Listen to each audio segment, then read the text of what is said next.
The church bells rang with golden clarity, carrying promises of eternity through the crisp morning air.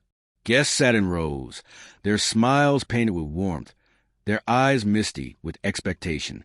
At the altar, I stood tall, heart pounding, as she glided down the aisle in a white gown that shimmered like liquid light. Her veil floated softly around her face, framing the woman I believed was destined to be my forever. When our hands met, a current passed through me, steady, electric, sacred. Every whispered vow she spoke etched itself into my soul like scripture. "I swear eternal love," she said, eyes shining, voice unwavering. "In joy and sorrow, in laughter and tears, in sickness and health, I will never leave your side." I repeated my own vows, pouring every ounce of devotion into each word. Around us, the audience faded. It was only her and me, two souls binding together before God, before family, before fate itself. When the priest declared us husband and wife, applause erupted. But all I could hear was her soft breath as our lips met for the first time as one. It was a kiss carved out of eternity, the kind that made you believe in forever. The reception unfolded like a dream, champagne bubbling in crystal flutes, laughter spilling into the night, music carrying us across the dance floor. Her laughter was my melody, her smile my anchor. When she leaned against me, whispering that this was the happiest day of her life, I believed her without hesitation. That night, as we lay entwined in the quiet afterglow of celebration, I thought to myself, this is what unbreakable love feels like. This is what eternity is meant to be. I was wrong. It began with whispers of distance, so subtle I almost mistook them for shadows. She stayed later at work, her phone buzzing with muted alerts she brushed aside too quickly. I told myself it was a natural rhythm of marriage settling into routine. But soon, her late nights grew more frequent. "Deadlines," she said. "Meetings," she explained. I wanted to believe her. I did believe her. Trust wasn't just a choice. It was a foundation we had promised each other. I noticed her smile changing. It was still there, but it carried a new weight, one I couldn't name. She would laugh at her phone, then flip it upside down when I walked into the room. She would slip out onto the balcony to call her sister, speaking in tones too soft, too secretive. When I reached for her hand in bed, sometimes she turned away. "I'm exhausted," she murmured, pulling the blanket tighter around her body. I lay awake then, staring at the ceiling, telling myself this was temporary, that stress explained everything. But the empty spaces in our home began to whisper louder than words. Her perfume lingered in the hallway long after she left, a ghost of intimacy. The kitchen table often held a single plate, hers, evidence of a meal eaten alone before I returned. One evening, I caught her reflection in the mirror as she dressed carefully before a late meeting. The glow in her eyes wasn't for me. She wore lipstick the color of secrets, perfume too rich for office air. Still, I silenced the unease clawing at my chest. She was my wife, my eternal promise. Surely, she would never betray the vows we swore before God and family. But even as I convinced myself, doubt gnawed at the edges of my heart. Quietly, persistently, like cracks forming in glass. It happened on a Thursday. She was in the shower, steam fogging the mirror, her phone buzzing against the counter. I shouldn't have looked, but love has a way of turning suspicion into desperation. The message preview lit the screen. "Last night was unforgettable. I can't stop thinking about you." My breath froze. My chest tightened like a vice. I want to believe it was a joke, a friend teasing, but the words dripped with intimacy I knew too well. I set the phone down, hands trembling. When she emerged wrapped in a towel, smiling absent-mindedly, I forced myself to smile back. I said nothing. Days later, I heard her laughter through the crack of the balcony door. "I miss you, too," she whispered, her voice tender, dangerous. My stomach churned, but I stepped back silently, clinging to denial. I told myself perhaps I misheard. Perhaps the message wasn't what it seemed. Trust. I reminded myself, trust is stronger than doubt. And yet, each time she left the house, her perfume lingered heavier. Each time she returned, her smile felt practiced, her embrace cooler. One night, she fell asleep with her phone in her hand. Curiosity overpowered restraint. I unlocked it gently, only to find fragmented conversations hidden in code, initials, and half-sentences. Still, the meaning was clear. Someone else occupied her heart. My chest hollowed with grief. But still, I clung to hope, telling myself I needed proof. I needed something undeniable, because once spoken, suspicion could never be taken back. I kissed her forehead as she slept, a silent plea lodged in my heart. Please, let me be wrong. The truth revealed itself with brutal clarity one evening. I had left work early, hoping to surprise her with dinner and laughter like we used to share. Instead, I walked into silence until a muffled voice carried down the hallway. I froze outside our bedroom door. Laughter, hushed and intimate, seeped through the crack. A man's voice answered hers. My heart plummeted. My hand reached for the handle, but something inside me faltered. I pushed the door open slowly, soundlessly. There they were, tangled sheets, tangled bodies. My wife's face glowed with a passion she had not shown me in months. For a moment, the world shattered in silence. My breath caught in my throat. My chest burned. I felt both frozen and on fire, every nerve screaming. She turned, eyes widening in horror as she saw me.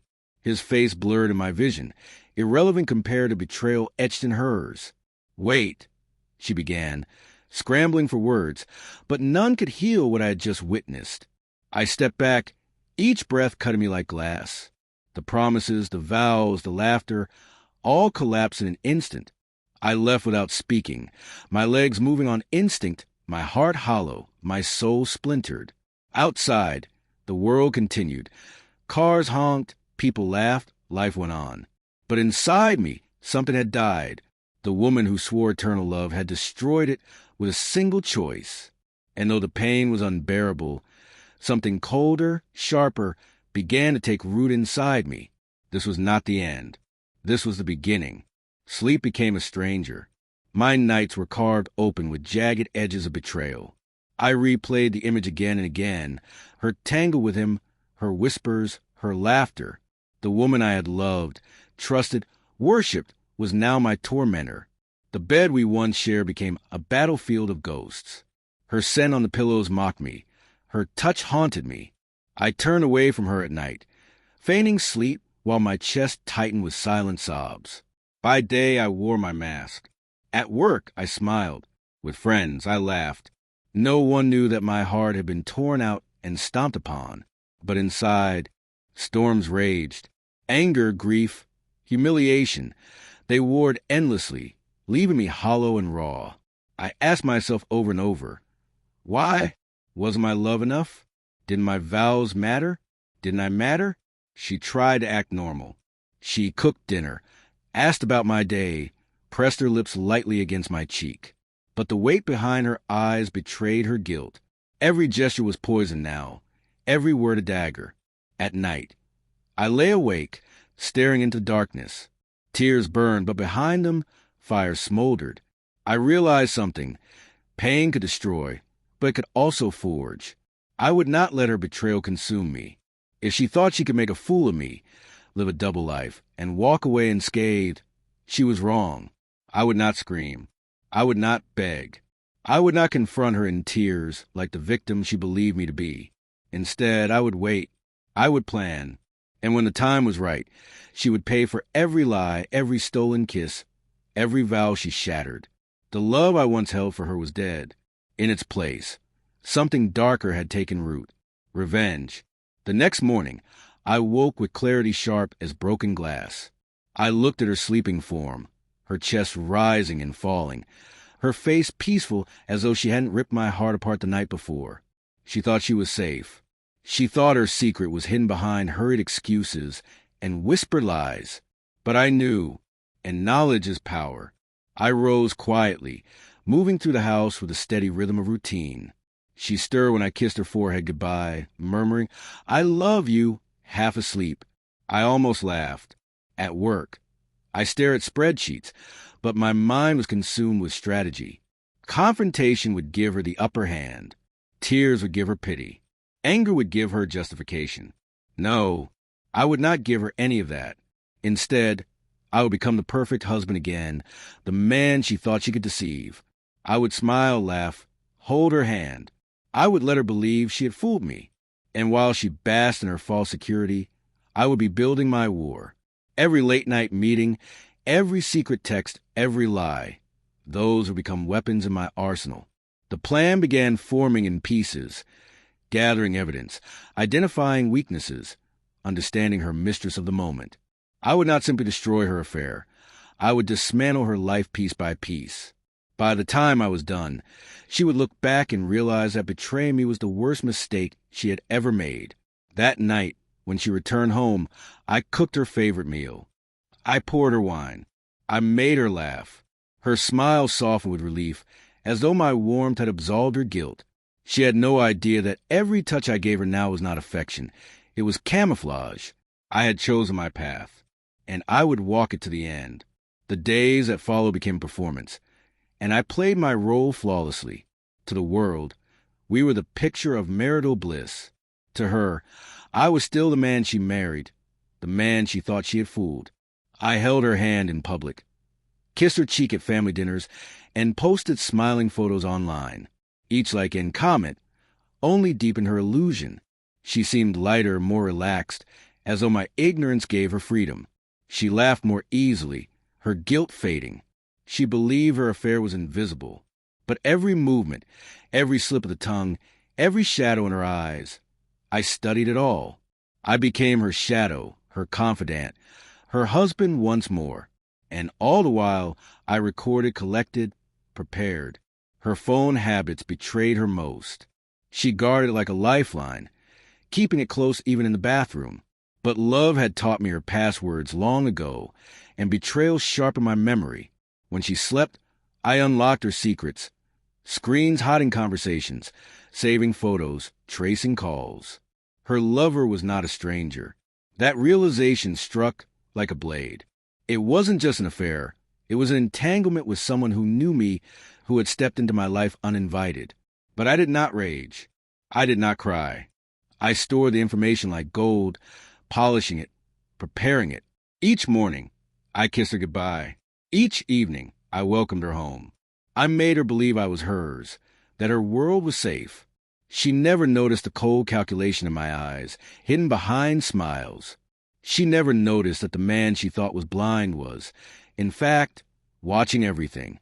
And she never noticed that every day I loved her less and hated her more. Her name was Lydia. I discovered it one night, while combing through messages she thought were hidden. Lydia, a name I had heard before, once at a company party, once in passing when my wife had mentioned a colleague. But now it burned with venom. Lydia was bold, flirtatious, careless in her digital whispers. Her messages dripped with stolen intimacy, with promises of secret nights and dangerous thrills.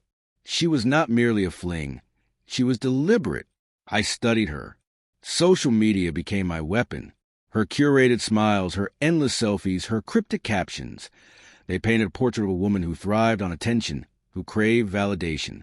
Beneath her polished exterior was a hunger, a desperation to be wanted. I noted her patterns, the restaurants she visited, the friends she flaunted, the lies she told herself about love. She was not my wife's escape. She was my wife's accomplice. But what Lydia did not know was that she had stepped into a war. I walked past her one afternoon, outside the office building where she worked. She didn't recognize me. She laughed into her phone, sunglasses shielding her eyes, heels clicking with confidence. I memorized everything, the cadence of her voice, the tilt of her head, the arrogance in her smile. She believed she was winning, that she had stolen something sacred and made it hers. But I would take her apart piece by piece, the way she had helped dismantle my marriage. Lydia thought she was untouchable. She thought she had my wife's heart, that she was safe in the shadows. She was wrong. Revenge is not a storm that strikes all at once. It is a seed planted in silence, watered with patience, and grown with precision. I began gathering allies, not openly, but quietly. A friend in IT who owed me a favor. A cousin in law enforcement with access to public records. A colleague with connections in the local press. Each was fed small, Harmless requests, none of them aware of the larger tapestry I was weaving. I saved photos, receipts, call logs. I tracked her absences with timestamps, cross-referenced with Lydia's social media check-ins. I built a dossier, thick and undeniable, each page a blade I would wield when the time was right. Meanwhile, I played the devoted husband. I sent her flowers at work, cooked her meals, kissed her forehead. She believed the storm had passed. She believed she was safe. And Lydia, oh Lydia, was sloppy. She bragged her friends online with vague posts about forbidden love and stolen moments. Screenshots piled up, evidence waiting to be weaponized. I felt no rush. Each day, I nurtured my rage into control, shaping it, honing it. The trap was not ready yet. But soon, very soon, the first cracks in their confidence were about to appear. It began small, almost invisible. One evening, as my wife showered, I slipped her phone into my hands. I drafted a message to Lydia, mimicking her tone, her style. We need to be more careful. He's starting to notice. Then I placed the phone back and waited. The next day, I watched her grow restless. She checked her phone more often, her eyes clouded with suspicion. That evening, she excused herself to run errands. I knew better. Hours later, she returned, tense and distracted. Her eyes darted toward me, searching for signs of discovery. I smiled warmly, kissed her cheek, asked about her day. She relaxed, reassured. But the seed of paranoia had been planted. Lydia began messaging frantically, asking what my wife meant. If I confronted her, their trust wavered. Their perfect bubble cracked. It was a small act, subtle and unseen, but its impact was immediate. They doubted each other. They second-guessed. And all the while, I remained the calm center, the devoted husband they thought was blind. The beauty of revenge is not always in the strike. It is in watching your enemies unravel themselves. Their affair became messy. I could see in the way my wife grew restless, in the way her laughter faltered. She and Lydia argued over messages, accusing, defending, reassuring. I watched silently as trust eroded between them. My wife deleted texts faster, locked her phone tighter, grew anxious whenever it buzzed. Lydia posted cryptic quotes online about betrayal and doubt. They thought they were hiding from me, but in reality, they were hiding from each other. I fueled the chaos with subtle nudges. Another fake message, another misleading clue. I let them suspect each other of carelessness. I let them stew in their paranoia. And all the while, I built my arsenal higher, my evidence stronger. Their tangled lies became a cage of their own making. And I held the key. The first real blow came at a family dinner. My parents, her parents, cousins, siblings, all gathered around the long oak table. Laughter filled the air. Wine glasses clinked. Stories were shared. I waited until the perfect moment, when all eyes were on us. I raised my glass. To my wife, I said warmly, the most dedicated partner, always working late, always on those late-night meetings. The room chuckled lightly, oblivious. She smiled nervously, her cheeks flushing. Then I added softly, with just enough weight, we all appreciate how hard you work to keep relationships strong. The table fell silent. She stiffened, eyes darting, pulse quickening. She laughed awkwardly, changing the subject, but the seed of doubt had been planted. In her family, in mine. Her image, once perfect, now carried a faint crack. And cracks, once made, only grow. Lydia was next. I leaked carefully chosen screenshots to her workplace. Anonymously, of course. Just enough to hint at impropriety, at scandal. Her manager called her in. Whispers spread. Her carefully curated reputation began to crumble. Friends grew distant. Invitations slowed. Her glamorous social media posts were now met with comments dripping with suspicion. She panicked, messaging my wife constantly, demanding reassurance, begging her to fix the chaos. My wife grew stressed, snapping, distancing herself. Their love was no longer intoxicating. It was suffocating. And I watched as Lydia's world, once so confident, began to collapse. My wife began unraveling. Her lies multiplied, tangled, tripping over themselves. She came home late, eyes bloodshot, hands trembling. She avoided family, avoided friends. She feared every buzz of her phone, every shadow of suspicion. She sensed something was wrong, but couldn't place it. She began watching me more closely, searching for cracks in my calm demeanor. But I gave her none. I was still the devoted husband, attentive, gentle, understanding. Her paranoia grew. She questioned Lydia. She questioned herself. She even questioned me. The double life she thought she controlled was slipping like sand through her fingers, and I savored every moment. When the tension reached its peak, I delivered the sweetest lie of all. One night, as she cried quietly in bed, I pulled her close. "I forgive you," I whispered. "I know things have been hard. Let's start over." Her eyes widened, wet with relief. She clung to me, whispering promises, swearing she'd do better, swearing nothing had happened. She believed me, and so did Lydia, when my wife relayed that everything was fine now. They relaxed, their guard lowered. They believed they had survived the storm. But storms don't fade. They build, and this one was ready to break. Every piece was in place. The dossier of evidence was complete. Messages, photos, receipts, timelines. Allies stood ready, each with their part to play. The trap was set, invisible and inescapable. I chose the stage carefully. Our anniversary celebration, a gathering of friends, family, and colleagues. The perfect audience. Invitations were sent, toasts prepared. She believed it was a celebration of love reborn. She dressed beautifully, radiant, glowing with the lies she carried in her heart. But this night would not end in celebration. It would end in destruction. The hall was filled with laughter, with music, with the clink of glasses. She held my hand, smiling, believing in the illusion I had crafted. I stood, raising my glass. Silence fell. "I want to thank everyone for coming tonight." I began. "Tonight is about love, loyalty, and truth." I turned to her. Her eyes glistened, believing I was about to declare devotion. Instead, I clicked the remote in my pocket. Screens lit up around the hall.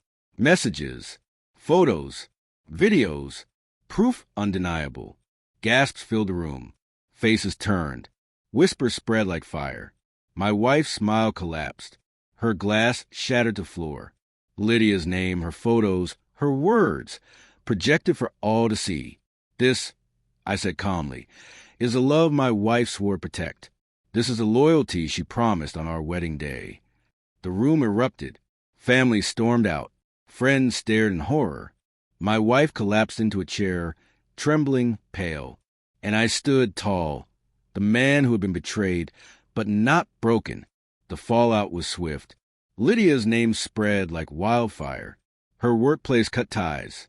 Friends abandoned her. Her reputation, once polished and enviable, was now ash. She tried to reach out to my wife, but my wife was drowning in her own disgrace. Their alliance fractured beyond repair. Lydia became the villain of whispers, the woman who destroyed a marriage and was left with nothing.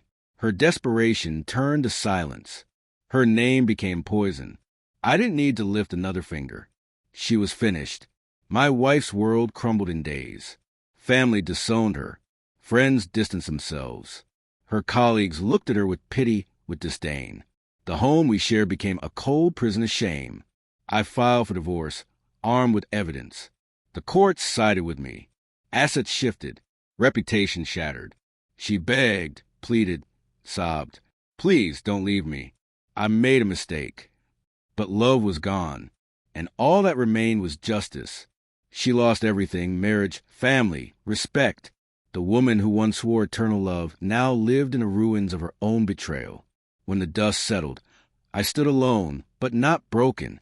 The man who once wept in silence had been reborn in fire. I was free, no longer chained by her lies, no longer bound to her betrayal. The vows she shattered had forged me into something stronger. I built anew. Friendships rekindled. Family rallied behind me. My life, once defined by her deception, became a canvas for something greater. And when I looked in the mirror, I no longer saw the victim of betrayal. I saw the survivor of war. Her eternal love had been a lie. But my revenge, my victory, was real. And this was only the beginning, the end.